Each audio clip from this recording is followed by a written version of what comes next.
En Génesis capítulo 5, verso 24 dice: caminó pues Enoc con Dios y desapareció porque le llevó Dios. Génesis 6, 22 dice: y lo hizo así Noé, hizo conforme a todo lo que Dios le mandó. En segundo libro de Reyes capítulo 18, verso 3 al 4 dice: hizo lo recto ante los ojos de Jehová, conforme a todas las cosas que había hecho David su padre. Él quitó los lugares altos y quebró las imágenes y cortó los símbolos de acera e hizo pedazos la serpiente de bronce que había hecho Moisés, porque hasta entonces le quemaban incienso los hijos de Israel, y la llamó Naustán. Segunda de Timoteo capítulo 4, verso 14. Alejandro el calderero me ha causado muchos males, el Señor le pague conforme a sus hechos. Gloria a Dios. Estamos con el tema central de las dispensaciones. Hermanos, hoy vamos a ver lo que la Biblia habla concerniente a la demanda de la conducta de las personas. La Biblia, podemos decir, en cuanto a conducta que le exige a la humanidad, tiene 3 periodos de demanda. O sea que tengamos eso en cuenta para poder enfocar bien lo que es la enseñanza. Son 3 periodos de demanda. 1, de demanda de la conducta. 1, las cosas que se demandaron. 2, las cosas que se demandan. Y 3, las cosas que se demandarán. Eso está en la Biblia. Y ahí es donde pronto hay el tropiezo de algunos, que las cosas que se demandaron las creen que son para ahora. Y las cosas que se demandan ahora creen que es para después. Hay que ubicar cada cosa en su lugar. Porque en la Biblia aparecen algunos términos a los cuales hay que prestarle mucha, pero mucha atención. Ejemplo, la palabra griega, porque entre otras cosas, la primera traducción que se hizo la Biblia, que fue la Biblia que usaron los apóstoles, y lo que tradujeron no fue el Nuevo Testamento, sino el Antiguo Testamento, que se llamaban las Escrituras, y fue traducida por 70 ancianos del pueblo de Israel, y cada uno estaba en su lugar. Ellos no se tuvieron una reunión y se pusieron de acuerdo, cada quien fue traduciendo del hebreo, arameo al griego. Lo tradujeron de esa forma. ¿Por qué la tradujeron al griego? Pues en primera instancia, porque en ese entonces era el idioma que más se hablaba en ese entonces. Entonces por eso la traducen al griego, para que todos tuviesen conocimiento de la palabra de Dios. Y de ahí que, hermanos, esto, ¿cómo diríamos? De la Biblia que se traduce en ese término, hay muchas expresiones griegas que hay que prestarle atención. Ejemplo, la palabra aion, que significa una edad o dispensación, pero sin embargo se traduce como la palabra mundo en unas 40 ocasiones en la Biblia. O sea, se traduce de esa forma, como esa palabra mundo. Y ejemplo, San Mateo 28, 20, donde dice hasta el fin del mundo. Hay quienes de pronto piensan que se está refiriendo geográficamente. Esa expresión allí, aeon, hasta el fin del mundo, no se está refiriendo de una forma geográfica, sino que se está refiriendo a un periodo en que sería predicado el evangelio, vamos a decir, en primer lugar.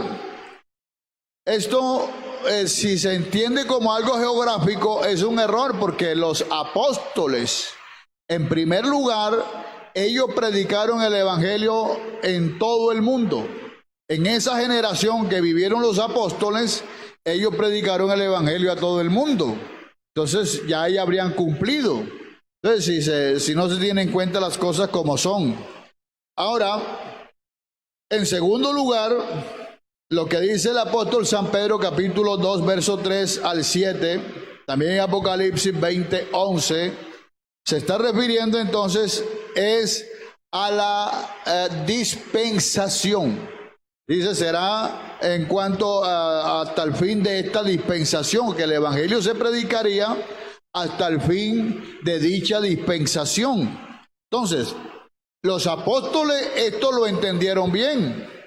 Los apóstoles entendieron bien que podemos decir no se refería hasta el fin del mundo de una forma geográfica, porque inclusive ellos duraron 14 años para salir del cerco racial que tenían, porque ellos esa expresión hasta el fin del mundo entendieron que era hasta el fin de la edad.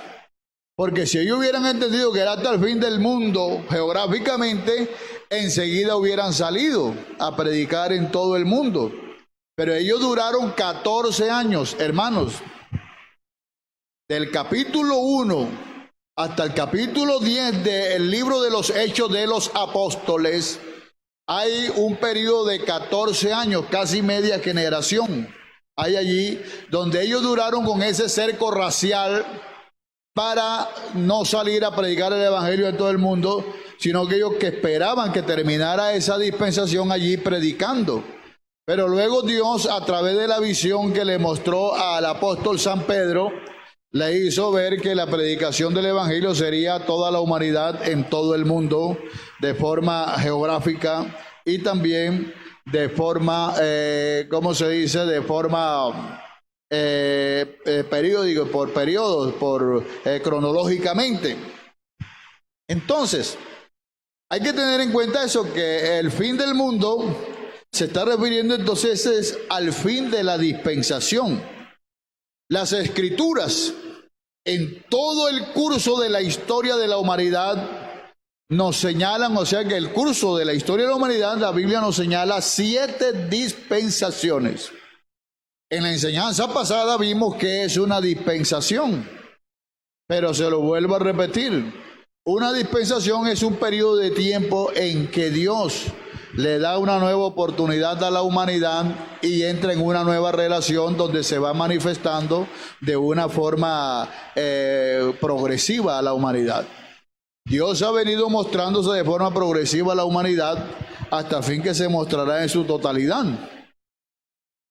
Entonces, estamos ya al final de la 6ª dispensación.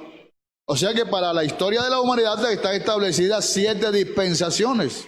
Estamos viviendo la 6ª dispensación, que ya está casi al final, y quedaría faltando la 7ª dispensación, que no es otra cosa sino que vamos a decir, el reino milenial.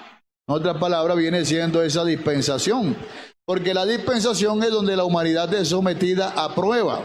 Entonces, en ese periodo de tiempo, también de lo que es el milenio, la humanidad será sometida a prueba, a tal punto que después del milenio, la humanidad se tornará en un estado que vendrá el juicio del trono blanco. Pero eso lo explicaremos más adelante. Entonces, estamos, como dije ahorita, ya en la etapa final de la 6ª dispensación. En la Biblia, que nos señala esas 7 dispensaciones para la historia de la humanidad, vamos a tener en cuenta por qué se habla de dispensación. Porque una dispensación se caracteriza por 2 cosas. Anótala. 1, las nuevas responsabilidades que Dios le señala al ser humano al principio de ella. O sea que en cada principio Dios le señala una responsabilidad al ser humano. Se la va señalando de esa forma. 2, los juicios divinos que demandan las mismas responsabilidades. Cada en cada periodo de tiempo, Dios le da responsabilidades nuevas a la humanidad. Que se responsabilicen. Entonces vienen unas preguntas de la humanidad, unas preguntas un tanto, no sé si son capciosas o son de ignorantadas o se las tiran. Por ejemplo, si Dios sabía que el hombre iba a pecar, ¿por qué no se lo prohibió? No se lo impidió. ¿O por qué Dios no hizo un hombre que no pecara? Preguntas así.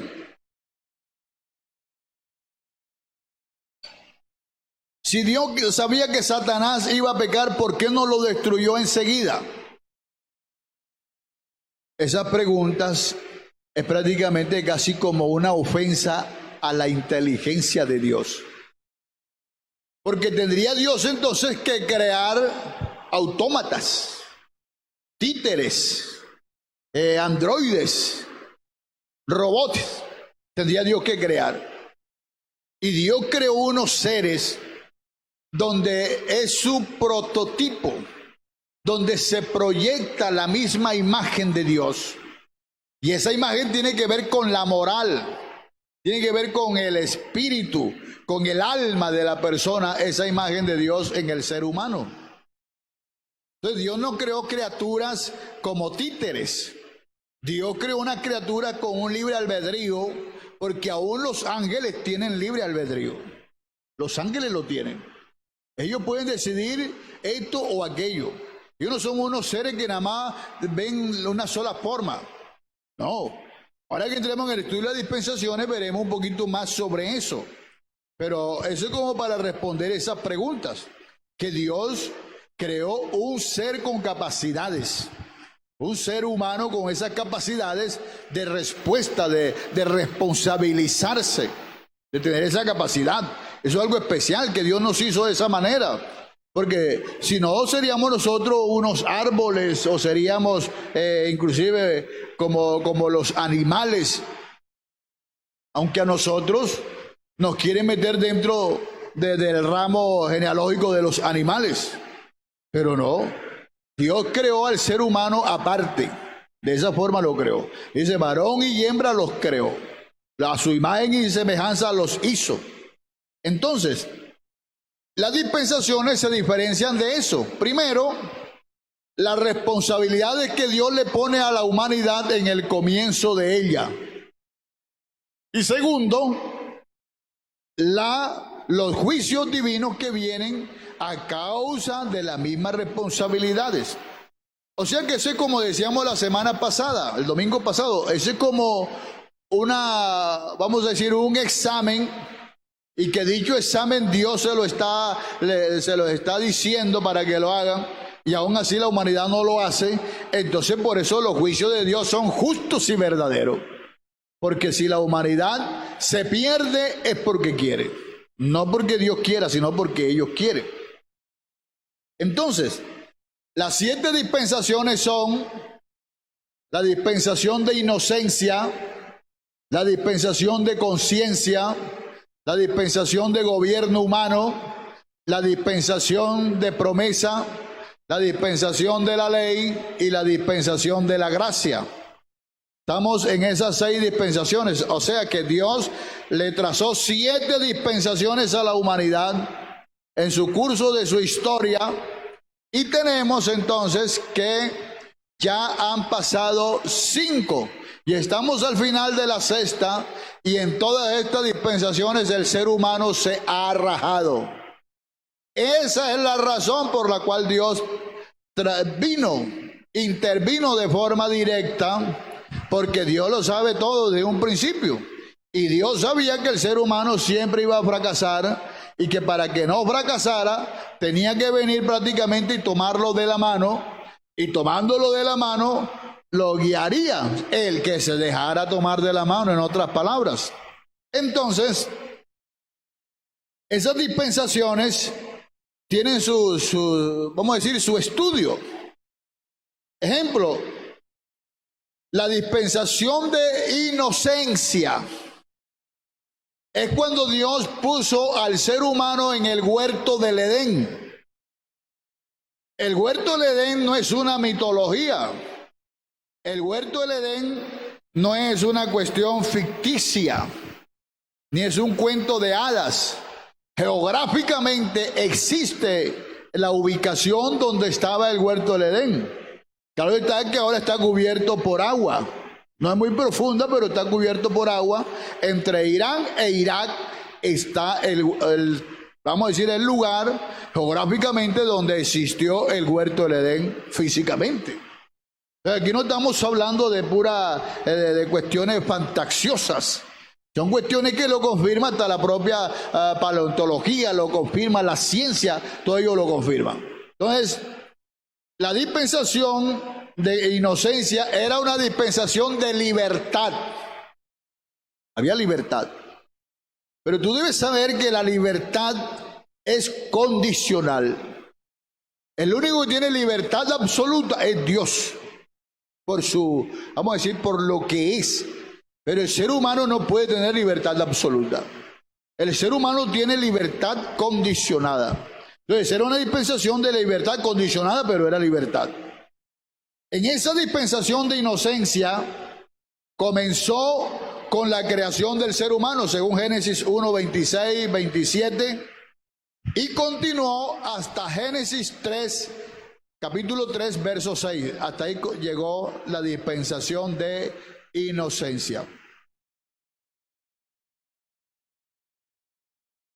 En esta dispensación de inocencia, al ser humano le fue dada la responsabilidad de 4 cosas nada más. Imagínate, 4 cosas le fue dado. 1, ser fructífero.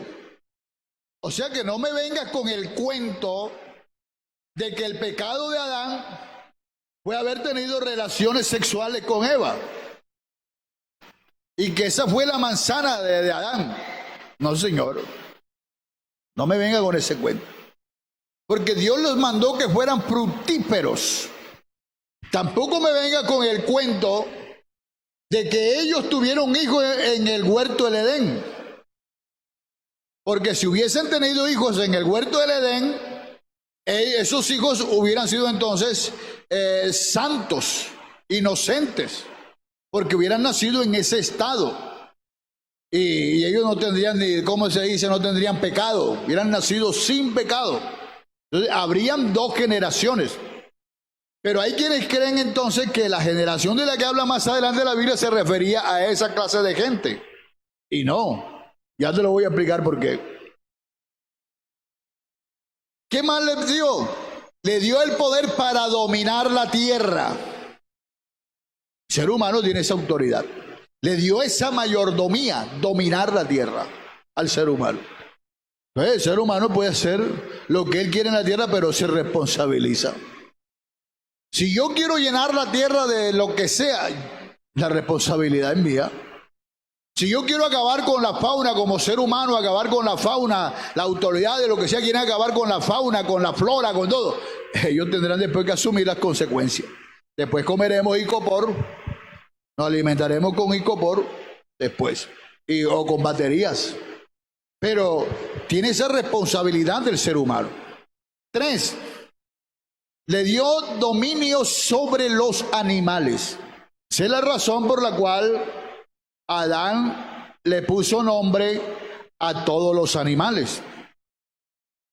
Dios se lo trajo y él le puso nombre. Hay que tener en cuenta que eran los animales, ¿cómo se dice? Los animales matriz, de donde nacerían todos los demás animales. Por ejemplo, en ese entonces no habría toda la clase de felinos que hay ahora. Había una sola clase de felinos.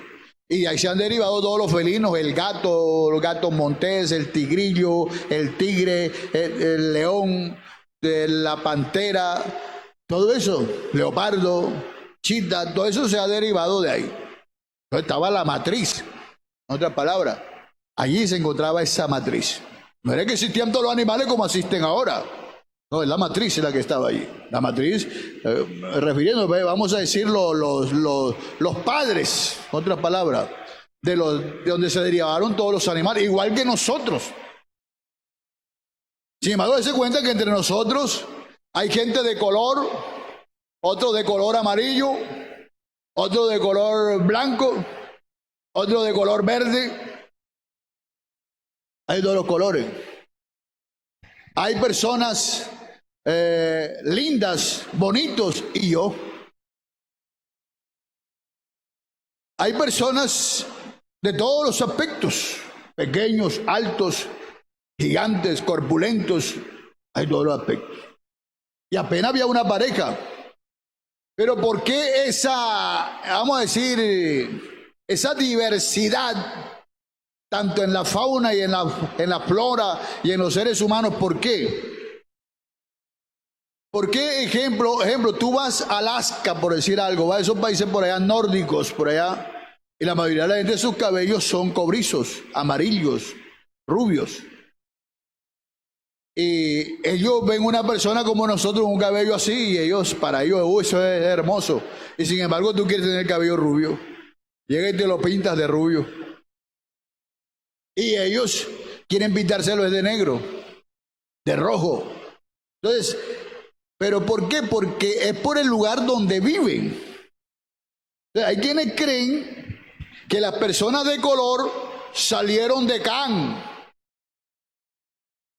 Por lo esto lo de Canaán.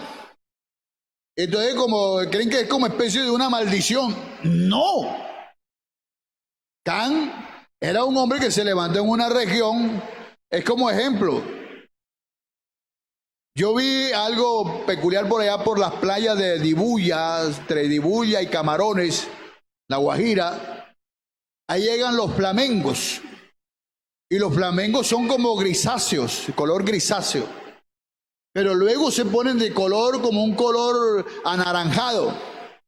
¿Y por qué? Por lo que comen allí y por los camarones que se comen. Se ponen de ese color.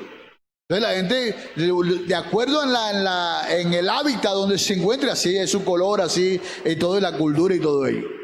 Entonces por eso se fue la diversidad, se fue dando. Entonces, Dios le dio ese dominio al ser humano, dominar sobre los animales. 3 o 4, le dio usar los vegetales para comer. Pero eso fue en el estado de inocencia, que solamente podían comer vegetales, no podían comer animales, ni nada de esas cosas. En el estado de inocencia, comían vegetales nada más, legumbres, estas cosas. 4, le dio la responsabilidad de cuidar el huerto del Edén. Y este huerto del Edén tenían que cuidarlo inclusive con su moral, guardando el mandamiento que Dios le había dado a ellos. Sin embargo, a ellos les fue dada una prohibición, nada más una prohibición.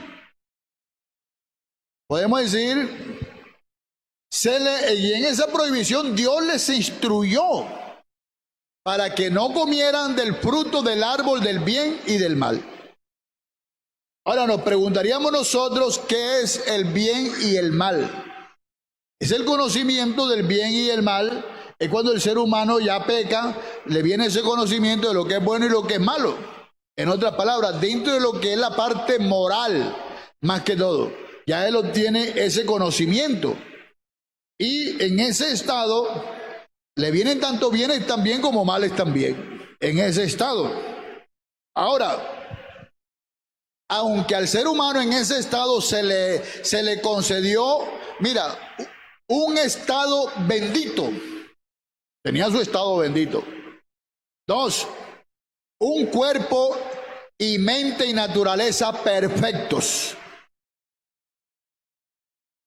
Hay personas que piensan que hay una doctrina por ahí que el ser humano tenía que pecar para que el mundo pudiese ser mundo. Y no. Si el ser humano no hubiese pecado, nosotros no tendríamos la fragilidad de estos servicios que tenemos, ni la insuficiencia de estos servicios, ni tendríamos la necesidad de estas cosas que tenemos. El mundo sería mucho mejor si el ser humano, con todo su pecado y sus defectos y sus males, ha podido construir grandes arquitecturas y grandes cosas. Ahora póngase a pensar, estando con una mente y con un cuerpo perfecto, póngase a pensar usted qué no hubiera hecho. Cosas espectaculares hubiese hecho. Entonces, no piense que es mejor así. Además de ello, le dio el Señor todo lo necesario para disfrutar la vida. Todo. Pero Eva, que hay que tener en cuenta eso que la Biblia señala allí. Dios dice, no es bueno que el hombre esté solo. Le haré ayuda idónea. Y de la costilla del hombre saca a la mujer. O sea que Dios no usó otro material. Usó el mismo material del cual ya había creado al hombre. Y entonces de ahí saca una costilla y hace a Eva. Esto hay que entenderlo de una forma literal. Le hace a Eva. No era, diríamos en ese entonces, le hace la mujer, la varona, otras palabras. Y ella, la mujer, fue creada de una forma diferente. Hay quienes dicen que la mujer es la, ¿cómo se llama? La creación real del ser humano. La perfección de la creación del ser humano. Y dicen, claro, pues está, porque como el hombre, barrigón, la mayoría, entonces hay hombres ahora que quieren ser todos. No, pero el hombre fue hecho rústico, fue hecho de una forma, hombre, macho. No es que el hombre tiene que hablar, ay, me hace el favor. No, el hombre no tiene que hablar de esa manera. El hombre Dios lo hizo para que fuera un macho. Lo hizo macho. Y a la mujer la hizo toda débil. Sencilla. Hay hombres que quieren ser débiles. No, por favor. El hombre, Dios lo creó fue de esa manera, para que fuese hombre. Y de ahí que la mujer Dios la hace fina. ¿Tú te das cuenta que las mujeres parece que tuvieran unos resortes en la cintura? Que aunque ella trate de caminar muy, sin embargo se le mueve. Parece una mata de maíz cuando la menea el viento. Se mueve. Quiera o no quiera, se mueve. Entonces que se ponga un hombre a caminar y que... Es que yo no sé cómo haría un hombre para caminar de esa manera, bro. La verdad que yo no doy. Yo no doy. Entonces Dios lo creó de esa manera. Le hace la mujer, la compañera. No le hizo un compañero. Ni le buscó un chimpancé de compañero tampoco. Le hace una compañera ideal. Y la mujer es frágil, débil. Frágil quiere decir fácil a pecar.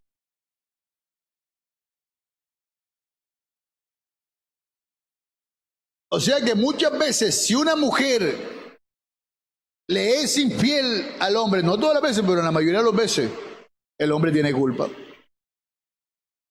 Algo de culpa tiene el hombre. Porque la mujer es frágil, fácil a pecar. Entonces, el diablo, ¿quién sabe qué es lo que la Biblia habla de la serpiente? La serpiente antigua. Nota que dice la serpiente antigua. No está diciendo que era una serpiente de la que Dios había creado. La serpiente antigua era llamado Satanás. Y fue a la mujer, y entonces Eva sucumbió ante la tentación y comió el fruto prohibido. Y luego Adán se unió a ella en su acto de desobediencia. No es que se unió en forma de sexo, no, en su acto de desobediencia, o sea que también comió como ella. Según Génesis capítulo 3, verso 1 al 6, también comió igual que ella. O sea que Adán pecó por transgresión. Quiere decir que violó de una forma directa lo que Dios le había ordenado. Vamos a decir, el precepto de Dios lo violó. Entonces, como resultado, vino el juicio manifestado por el juicio de Dios manifestado en lo siguiente. Primero, la muerte. Hay que tener en cuenta que existen tres clases de muerte: muerte espiritual, muerte física y muerte eterna. Y la gente nada más le tiene miedo a la muerte física. Pero no se dan cuenta que sin Cristo están muertos espiritualmente. Y si están muertos espiritualmente, están muertos eternamente. Y eso es más grave que la muerte física. O sea que si la persona muere físicamente en ese estado de muerte, pues muerte más muerte será muerte. Ahora, la palabra muerte no es aniquilación ni desaparición. Lo que pasa es que nosotros vemos las cosas de acuerdo a nuestras capacidades, de acuerdo a lo que nos permiten los microscopios, los telescopios, el carbono 14, las cuestiones cuánticas y todas esas cuestiones, lo que nos permite ver, eso es lo que vemos. Pero la Biblia nos lleva y el Espíritu Santo nos lleva más allá. Nos abre las puertas del entendimiento si nos dejamos para ver las cosas realmente como son. Entonces, la muerte espiritual es lo que Dios le dice a Adán, porque es el comienzo de la muerte eterna. Entonces, la muerte no es aniquilación, la muerte es separación, porque significa separación. O sea, cuando Adán pecó, él murió espiritualmente. Él murió enseguida, espiritualmente. Pero, entonces, hay algo especial allí. Él muere espiritualmente allí, pero sin embargo, físicamente vivió 930 años, dice la Biblia. ¿Y qué? Y murió. Después de 930 años, murió. Tuvo hijos e hijas. Te puedo decir cientos de hijos. Y murió. Murió físicamente, pero no murió eternamente, porque aunque Adán fue el primer pecador, fue el primer creyente, fue el primer hombre de fe, Adán. Porque cuando él pecó, que en ese estado en que se encontraba, él se da cuenta de la situación, Dios le hizo entonces, Dios no le dice, no, quédense aquí y laven sus pecados y ya no ha pasado nada. No, Dios le hace el juicio y le vino entonces la muerte física. Pero Dios le dice, he aquí que yo voy a levantar una simiente que le va a poner el pie en la cabeza a la simiente de la serpiente y lo va a destruir. Había que hacer eso, porque si no se acababa con eso, seguía la muerte espiritual y seguía la muerte eterna, desde luego. Entonces Adán muere con esa esperanza, porque Adán creyó y por eso le cambió el nombre a su esposa. La puso Eva, que quiere decir madre de todos los vivientes. Entonces pasa allí que Adán, él muere espiritualmente, pero tiene vida eterna, porque creyó a la promesa de Dios que Dios le hizo. Vamos a decir, la otra forma del juicio de Dios allí por el pecado, por la caída del ser humano, vino el miedo hacia Dios. Tuvieron miedo y por eso se escondieron. Porque el pecado produce miedo y miedo hacia Dios.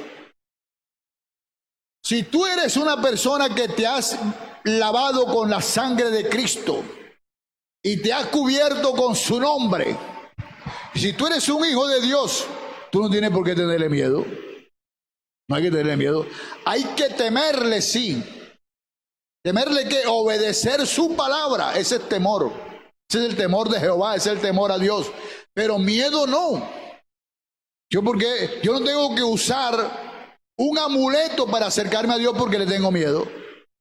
No, yo puedo acercarme con toda confianza porque yo soy hijo de Él. Porque Él me ha hecho su hijo por el hecho de creer en Él. Es lo mismo tú, hermano. Tú no tienes que tenerle miedo a Dios. El que le tiene miedo a Dios porque está en pecado. Porque eso fue lo que produjo el pecado, miedo. 3. Se perdió el compañerismo con Dios. En otras palabras, se rompieron las relaciones. Se produjo una enemistad entre Dios y el ser humano a partir de ahí. Y a partir de ese hecho, todos los que nacimos en ese estado, en enemistad con Dios. Y es sencillo. Le voy a poner un ejemplo. Yo viví en una tierra donde era así. Que si a una persona se hacía a un enemigo, ese enemigo venía siendo enemigo hasta de los que estaban tomando pecho. Heredaban esa enemistad, las familias heredaban esa enemistad. Entonces, si Adán se convirtió en enemigo de Dios. Todo lo que nacimos de ahí en adelante, enemigos de Dios. Con la relación rota con Dios. Una relación rota. A partir de ese hecho. Entonces se pierde ese compañerismo. Pero aún en esas circunstancias nefastas, Dios, podemos decir, Dios al proveerles a ellos pieles de animales para cubrirle, porque eso es lo que hace el ser humano en su situación, buscar cómo enmendar sus problemas, buscar cómo enmendar la situación de su pecado. ¿Y qué hicieron ellos? Se pusieron hojas de higos, de higueras, como delantales para cubrir su vergüenza.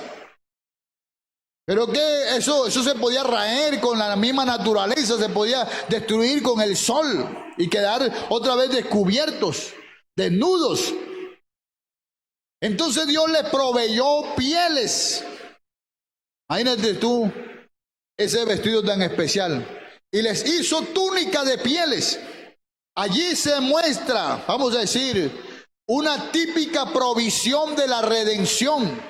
O podríamos decir un principio de la gracia de Dios se introduce allí. ¿Por qué?